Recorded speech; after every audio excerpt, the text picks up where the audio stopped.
We are following all of these major developments after the shooting at a campaign rally. Former President Trump in Butler, Pennsylvania, was slightly wounded in the right ear, but we're told by his campaign, by his family, that he's doing fine.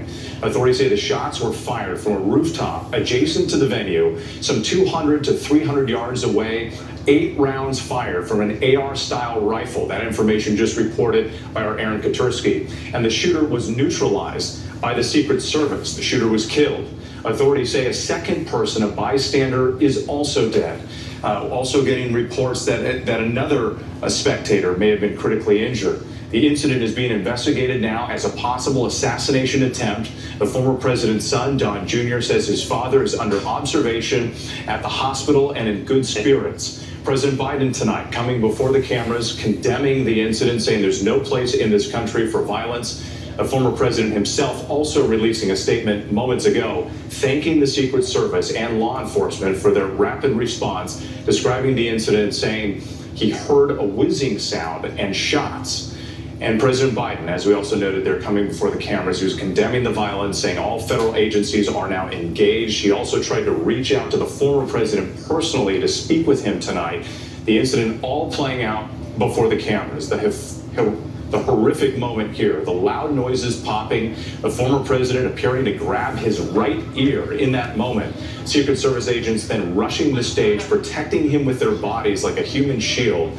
Those anxious moments as everyone was waiting to see if Trump was okay. This is the shocking moment. Chaos erupted at Donald Trump's rally in Butler, Pennsylvania. If you want to really see something that said, take a look at what happened.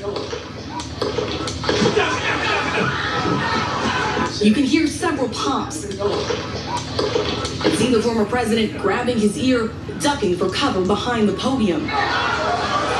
Secret Service agents rushing the stage, surrounding Trump, shielding him, taking him down to the ground. The screaming crowd looking on in horror. A short time later, agents carefully lifting the former president up. Let me get my shoes. Blood clearly seen on his face, Trump pumping his fist.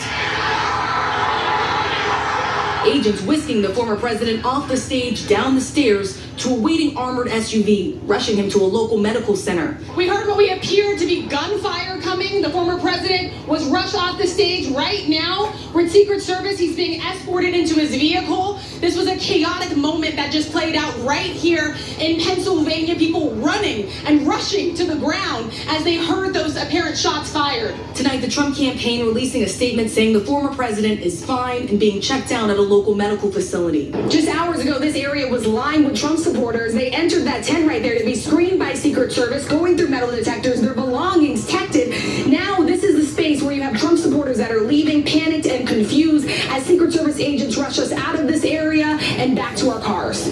Tonight, the crowd still in disbelief. Tell me what you saw and what you heard. You said that you heard the popping sound when you got down? Sounds. At first you think like maybe firecrackers, but it continued, and then somebody yelled, get down. We got down, and we huddled, and we started praying. Tonight, local officials telling ABC News those sounds were in fact gunshots.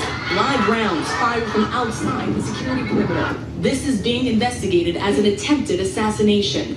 And tonight, the local district attorney telling ABC News at least one person is dead, and the shooter is dead as well. Tonight, President Biden addressing the nation. I have tried to get a hold of Donald, his doctors.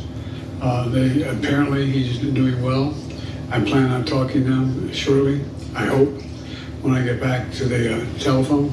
Look, there's no place in America for this kind of violence. It's sick. It's sick.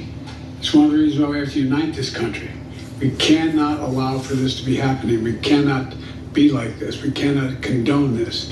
But the idea that there's political violence or violence in America like this is just unheard of. It's just not appropriate.